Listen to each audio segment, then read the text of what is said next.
It is my birthday, so let's talk about this beautiful book. Can we just have a moment, first of all, to admire this absolute beauty? She is just like so beautiful. This is one of the books that I finished in my 24-hour readathon. It is Greta and Volden, and I've been meaning to get to this book for a while because I've heard that this book has great queer representation and queer people's experiences, which I agree. It is beautifully and nicely done. I really enjoy the story to be a very ordinary and a very, mundane story about familial connections, about just like people trying to find love and navigate their sexuality in a world that's very complex on top of their studies, their work, their job, very, very mundane thing and human things, and I really enjoyed that. I do have to say that this book is very funny.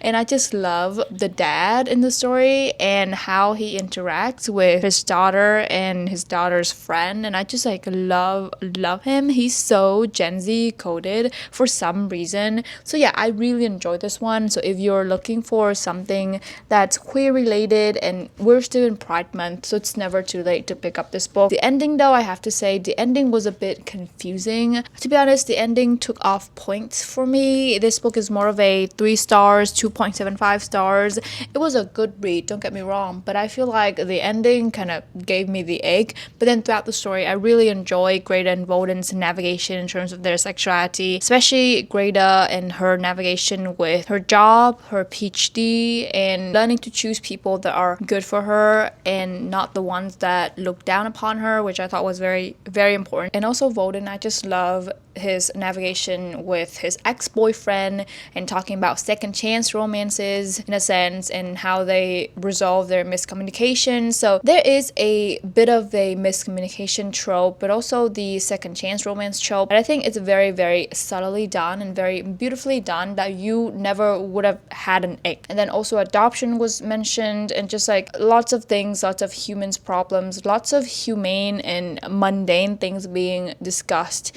in such a very, wholesome and delightful way. It was such a good palate cleanser in between of my big series, and I love reading this book. Makes me realize again that I really love people and their very mundane stuff. I highly recommend this for Pride Month.